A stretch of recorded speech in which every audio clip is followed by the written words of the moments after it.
All right, welcome to our first episode of Tuesday Night Takedowns. We're recording here at Jersey's Cards and Comics in Hampton, Virginia. It's our first set of this series. We're hoping to make a weekly event of just the local metagame that we have going on. Playing in the yellow sleeves, we have Derek, who is playing Cinccino Mill, and in the white sleeves, we have Kurt, who is playing ADP Zacian. We decided to start this match. It's fairly meta. They're going to be going off of our time. We are playing with the new first turn supporter rules.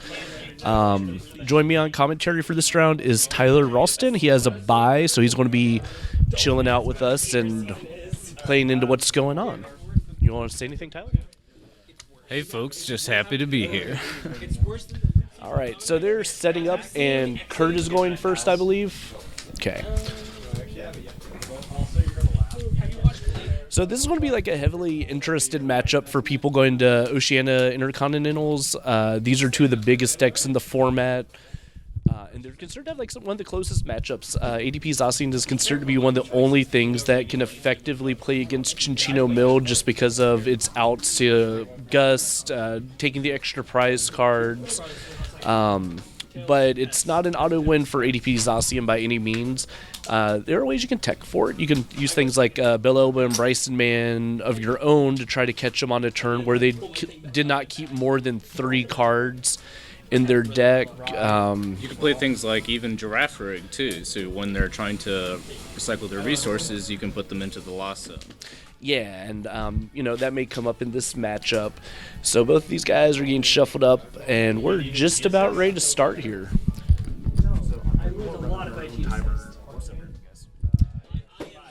It's actually imperative that Kurt is actually going first with his ADP deck, because this does give him the opportunity to potentially attach an energy for turn, which will allow him to be able to get the altar creation off more easily.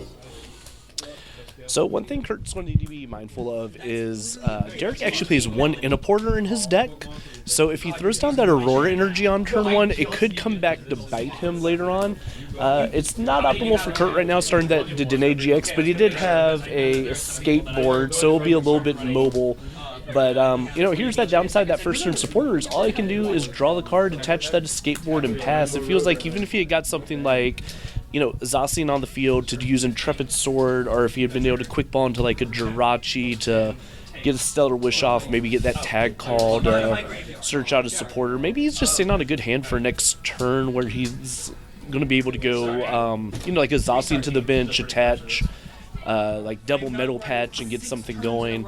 But you have to ask yourself, does that really feel too great when he's trying to activate that Altar Creation as early as possible? Right. And I found in my testing, when you're playing ADP against the stall decks, there is a certain point where it actually feels less useful to be able to go for the Altar Creation just because of all the energy commitment that you have to do to the ADP. I also find that in the beginning, to avoid things such as Faba or, I guess, an Inniporter in this case, you could actually attach a basic energy, and that's actually best for your turn 1.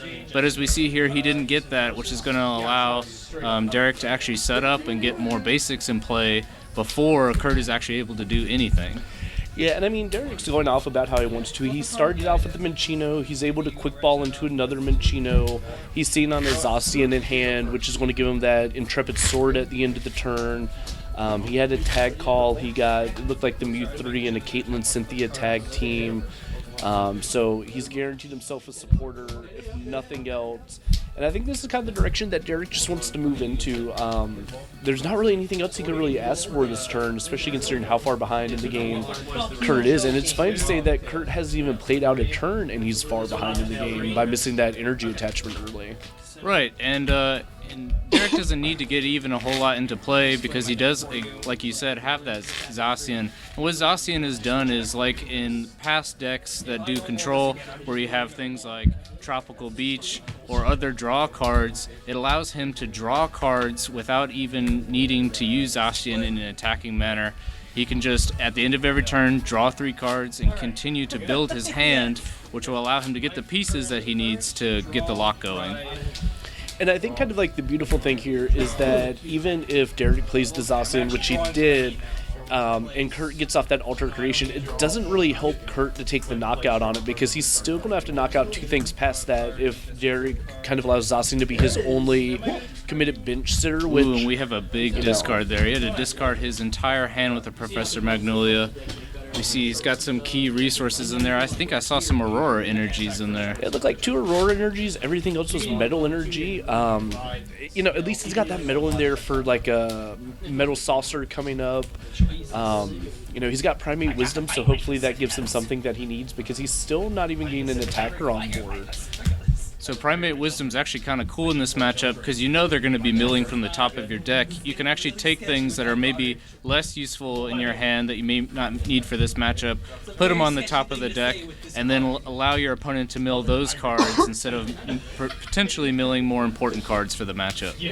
Now, I would have to kind of wonder what Kurt's hand here is, that he wanted to quick ball the switch. If Derek can strand him with something, and, even if it's just Zacian having to send the active because it blew its Brave Blade and can't attack back-to-back, it feels kind of bad to get rid of a switch there. I don't think the stall deck plays a whole lot of switching cards in it right now, so that may not end up mattering. But it's one of those small things that you don't ask yourself down the line, did it matter? So Kurt, gets his Zacian down, he gets energy, he intrepid swords, whiffs the attachment. It looks like about half his energy is either on the field or in the discard pile already, so it's not unusual for him to whiff that. I think he really is going to struggle here if he can't get like a metal patch turn going. Maybe he's got a good hand where he's just going to need to be able to play a supporter on this next turn that gets him into some of those things. Is Kurt playing the custom catchers or the Pokemon catcher variant of Zacian? Oh, I got his list right here. Let me take a look. Especially if you load up the speaker ROM, So Kurt is actually playing 3 Pokemon catchers and 1 Great Catcher. That Great Catcher isn't really going to come into play unless Derek feels forced to throw down his Mewtwo or turns a Which he Ditto actually discarded early on in the game. That's right. So he'll actually have to cycle that back into the deck to be able to use it again. Yeah, so this is one of those times where I think I almost wish Kurt had the 4 Pokemon catchers in there, just because that Great Catcher's not going to do anything. Now, I've almost toyed around with my Zacian ADP build going for a 4th catcher and a Great Catcher, just because sometimes hitting 2 gust effects is what wins you the game. Right. If you can get off that early altered creation. Yeah, the Pokemon catcher versus the custom catcher is kind of weird in this matchup, because with the custom catcher you can catcher up anything, but on the flip side of that, you can actually get your pieces for custom catcher milled away by Bella. But on the flip side of that, there's going to be some crucial turns where you're going to need to flip heads on a Pokemon catcher, which you may not be able to flip heads on. Yeah, and I think it always just kind of comes down to personal preference. I think in the meta, the way we've got it right now, having the Pokemon catcher is a slightly better idea. But I also noticed with Kurt playing Primate Wisdom or Nguru, being able to hide that custom catcher for things like Marnie or Professor's Research wouldn't hurt either. But I can definitely feel not wanting to commit to guaranteeing 2 cards in your hand on any given turn, especially with Mill being super prevalent, Trev Noir, and the Mew 3 matchup. It just feels awkward. But, Derek's kind of had a big turn here. He's been able to hit a couple make dues, not trade as we like to call it around here. He's built his hand up. He's getting himself 2 Belloba Bryson Mans in his hand off that tag call. And so now Kurt kind of has to feel a little bit pressured that if he takes a knockout, he just makes those that Lieutenant Surge double Belloba Bryson Man play live. And he's going through his deck pretty quick, which he has to do. The one thing that really gives ADP Zacian any kind of favor in this matchup is it's just pure speed, which is not what we're seeing in this game. But, that's the route he's going to have to take if he wants to achieve victory that way. Right. I'm curious to see if Kurt tries to go for just trying to take out as many knockouts as possible with the Zacian, or if he actually ever tries to go for Alter Creation. I feel like at this point it feels a little bit too late to try to pull off an Alter Creation. don't know if he plays like a Skarmory or if he plays a Zapdos to take any cheap knockouts, but it kind of looks like he's committed, and there we see him getting rid of the ADP, so that kind of indicates to me that he's going to commit to taking multiple knockouts with Zacian. Yeah, and looking at his list, he doesn't have any of those like single prize attackers that are going to take the cheeky knockouts. He opted to have like a Cryogonal, probably to help in this matchup. And that's really his only like single prize attacker. Like he's got the Oranguru, Fion, Fion. Is it Manaphy? It's a Fion. It's Fion. Okay. And 3 Jirachis as like his only single prizers here.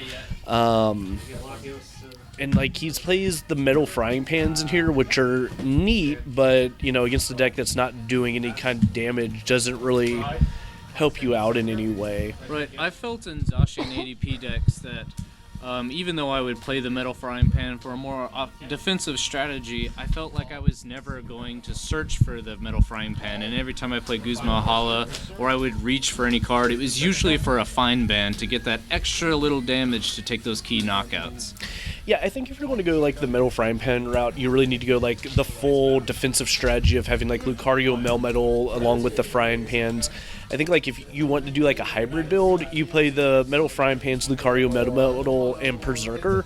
That way you kind of get the best of both worlds with that. But we have seen that list does seem to feel a little bit more clunky. Those Berserkers are kind of fragile. They can be knocked out by bench hitting attacks like Mewtwo using Venom Shot or being tag bolted by Pikarom. So that version seems to be a little less consistent. It just feels better to be able to attach a fine ban, hit a clean 270, and be able to take those big knockouts and potentially take 4 prizes in a turn. Yeah, and I like kind of what Kurt did this turn. He dropped the Marnie, and he was able to disrupt that double Belelba hand. He got himself into Jirachi and a skateboard, but he still didn't quite get the energy to go with Zacian. It looked like he may have actually opted not to use Intrepid Sword at the end of the turn based on his hand size, which I don't know. I feel like if you're in this position, you need to get into those resources as quick as you can. I mean, I know you're trying to play defensively to mitigate the ability for Mill to, mill you out, but at the same time, if you don't have, an attacker, you're never going to just out-knock them out. Right, and getting those resources into your hand also means that they can't be Bella-Bella'd. And if you're playing the Marnie variant, you can always be able to recycle cards back into your deck to make sure that you have a deck left to not get milled out. I think this Cinccino mill deck is actually, and I've seen in a couple articles mention this, that it's kind of a gatekeeper deck. It's not necessarily the best deck in format. It has the potential to be, but I think what it does is it just makes decks build for it. So in the debate of whether I play Cynthia as a shuffle draw card to keep resources in my deck, I think Marnie being able to disrupt the Mill's hand and also being able to put cards in the deck is just the superior option. Yeah, and I think one thing that also, Cynthia has over, or Marnie has over Cynthia, is that those cards don't get shuffled into the deck. They just build the bottom of your deck, so you're guaranteed not to get them back off the Marnie. We see Derek kind of just building hand again with the make do's. He's digging through those resources. He's got to be feeling pretty good. He's got 3 Cincinos on the field. He's got the Clefairy doll. It does seem like he does have the classic lock, and here we go with those key flips from the stall deck and the mill deck, trying to get rid of his energy, setting him back even further when he's going to have to take 6 to 5 knockouts to be able to get all the prizes this game. Yeah, I think Kurt really needs to prioritize getting 2 Zacians out there with varying degrees of energy. Trying to get that setup going, especially with Derek throwing in those 2 Belelbas again. If he doesn't have at least one other Zacian in hand, it's going to get a little awkward. I don't think we've actually seen Kurt use or lose any metal patches yet, or metal saucers, which is good, but at the same time he needs that attacker. I think we're on turn 4 or 5 of the game now, and he hasn't even begun to attack. Right, I don't know if it's just because of Kurt not drawing into his resources or anything that he needs, or if it's just because he's trying to play really defensively, but I think it's really imperative at this point in the game that he gets that aggression. And here we see that he's got 2 Lily's Pokédoll out, that Pokédoll, if it gets knocked out, does not give up a prize, which Fion is typically a good counter, but if he's got 2 Lily Pokédolls in play, if he plays Fion, it doesn't do any good because he'll just send up the other Lily's Pokédoll, and he's going to, again, have to keep taking knockouts and swinging while he's being continuously milled. Yeah, I think almost like building up an ADP in this matchup at this point may just feel good, so you don't have to count on streaming switches, taking turns off not to attack. Like, one of the only ways that he can really get a hit here is, like, putting all the pressure on the Lily's Pokédolls so that Derek, is finally thrown into a place where, like, he's going to be using resource management to get the Pokédolls back into the deck, but giving up a prize on those turns. And that still plays into Derek's strategy because Kurt not taking that knockout has kept him from getting, the Lieutenant Surge, Double Bell Elba, or any of those great combos that Mill can handle. And this is why I kind of like Skarmory in the deck a little bit better than maybe some of the other options. Like we've seen Zapdos, I've even seen Drampa, or in his case, Cryogonal, because Skarmory can actually just sit in the active, hit consistently for 120 without any conditions outside of ADP using its GX attack, which typically you want to do in this matchup, and save Zacian later for potentially taking a knockout on your opponent's bent Zacian. And I kind of like what Kurt did here. He went ahead and put down that second Zacian, and he used the Intrepid Sword on that one, hoping to get some energy. I mean, he missed, and I think we acknowledged kind of early on, like, half of his energy had been discarded off that research and was on the field, because I think he tossed 4 metal off the research, Yeah, he I attached believe so. 1, and then he still had, like, 2 Aurora energy that got thrown away. So, if he's playing, I think he's playing a fairly typical list that's running the 10 metal, 4 Aurora count. Let me check on that just to be sure. Oh, it's 9 metal and 4 Aurora. So he is down Typically more energy than what Zacian ADP actually plays. right. So something that we see in Derek's deck is that and you see in most of these Cinccino decks, he's playing the Macargo. So what this kind of play allows is that if Kurt continues to be non-aggressive like he is, and there we see him discarding the Macargo, that he can just continue to have him draw cards, and he can actually mill 11 cards off the deck by doing Macargo's GX attack and Bella-Belling twice with the Lieutenant Surge. Yeah, and Derek gain Marnie doesn't really matter when you've got 3 Cincinos on the field. He's just kind of rebuilding this turn, getting rid of things he doesn't need, trying to thin out the deck in general to get to that point where your 3 Cincinos show you the whole deck every turn after resource management, Pal Pad, ordinary rods. And this deck actually does not care if it's resource management. We've seen a lot of control decks in the past. Leading with Oranguru, playing 4 copies of the card, leading very heavily with the resource management. But this deck prefers actually to... Discard 3. Yeah, with Bella, both players will actually discard 3 cards from the top of their deck. And there we see another crucial Aurora energy, another energy in the discard. So I think that puts Kurt down to only 1 Aurora energy left. He also lost a switch, so we know he's lost at least 2 of them. And one of those Pokemon catchers, especially a card when you're flipping a coin to make, the magic happen, you don't want to lose more of them than you have to. And I think that is the first metal patch of the game. Going on to the other Zacian, I wonder why he would choose to do it to the other Zacian if he's just preparing for a better knockout, maybe a more valuable target, maybe doesn't want to swing into the Pokédoll. It's kind of unclear. Maybe he's trying to dig for that Pokemon catcher to take a big knockout, but he currently does not have enough energy to attack at all. Yeah, I think spreading your sources thin are kind of awkward at this point, but I think Derek's also in a position that he's smart enough that if the Pokédoll gets knocked out, he throws up something that's not Pokédoll, kind of baiting that play of, okay, I know you're desperate to start getting attacks off, pass your turn, great, I still have my Pokédoll, Right, and now you're going to attack my Pokédoll, or my not Pokédoll Pokemon. Now you attack it. Now I get my Lieutenant Surges live. I mean, even though Derek is just like below with 2 Lieutenant Surges strategies, he's getting to that point where his deck is thin enough where 6+ draws a turn or 7+ draws a turn are going to get him through a majority of his deck. Next turn, he's going to be able to make do, which allows him to discard a card from his hand, draw 2 more cards, get all the pieces he needs for Rangaroo to start recycling cards, and be able to start streaming that Lieutenant Surge. I think actually in this point of the game, he's actually hoping that Kurt will take a knockout, because then he'll actually start getting the combo pieces together. Because if as of right now, he's just going to be belling slowly. However, still Kurt's not doing a whole lot, which will allow him to actually continue to mill. There we see the Fion. That's kind of what we talked about later, where he's just going to send up another Pokédoll, not really advancing the board state. And here we go with the Cryogonal. So Cryogonal's attack is kind of an attack we've seen on many cards in the past, which allows him to do damage for 1 energy and also prevent his opponent from playing any item cards. And I think it's hilarious that, we have this great big snowflake versus a stuffed animal, and it has to 3-shot it. I guess we're wrong on this count of Aurora Energy discarded, that he still had 1 live to throw down. I think something interesting like Derek could even do here is he could go into like a Cinccino and just start energy assisting to like tell Kurt, hurry up, or I'll just sit here and poke you to death with, my fluffy chinchilla.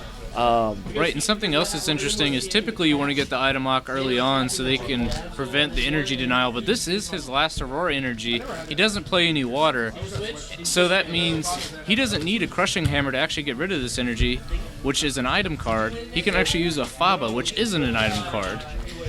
Yeah, I think this just is opening up pathways. Like, I think I almost would have rather seen that Aurora go down on the Zacian just to see it be able to swing and hope that like he hits a well-timed Marnie that disrupts everything Derek has been working for.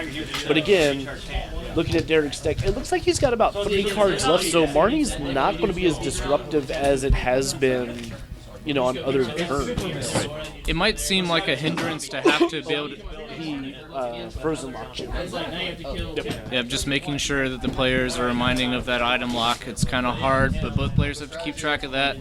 It might seem like a hindrance that Make Do discards card from your hands, but it actually does a key thing for this deck by milling out your resources, making sure that the only cards that you have in play are cards that you actually want to have. Yeah, and there was that Inapporter that we were talking about at the beginning of the match that if Kurt can keep the item lock up, that's going to be his only way to keep Frozen Lock going, and if he can't keep it up, there's a Crushing Hammer that can come down. The Inapporter throws the energy on.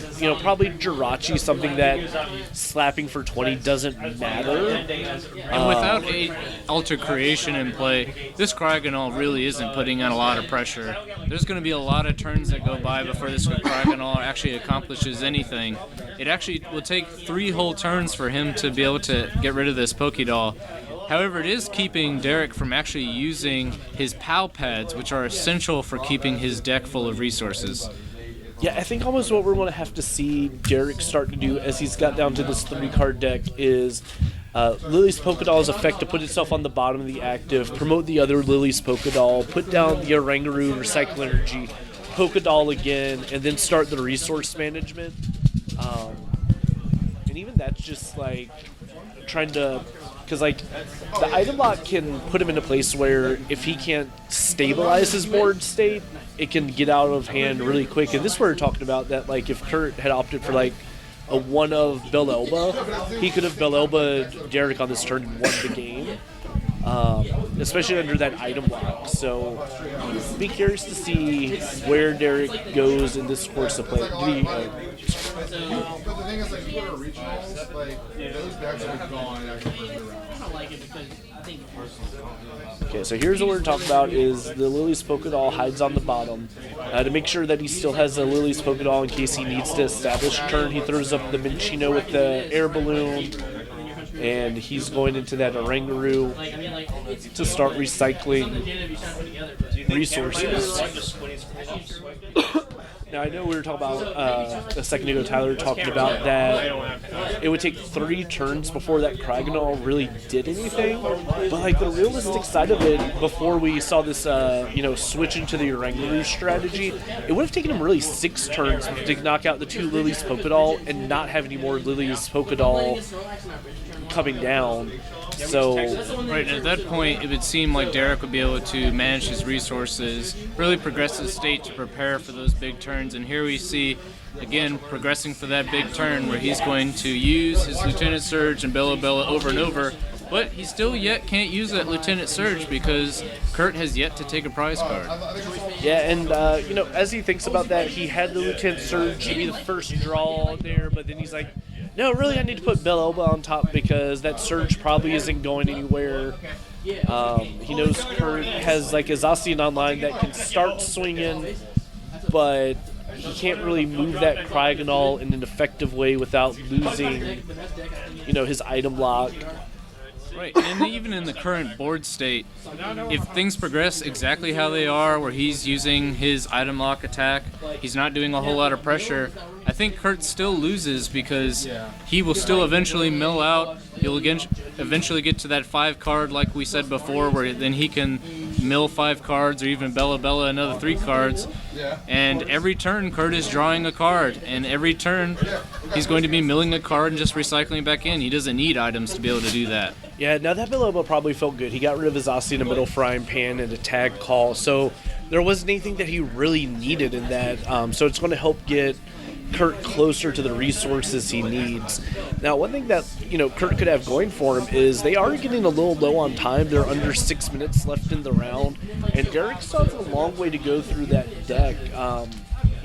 Kurt's a good guy. I don't think he'll intentionally slow play Derek, but he can draw out his turns in ways that just, push that timer to the fullest. I think if I was Kurt here, I wouldn't slow play, but you also don't necessarily have to play to win. You just have to play not to lose. So just making sure that there are enough resources, time comes up, and then no player can either discard all their deck or take all their prize cards. Then it just results in a tie.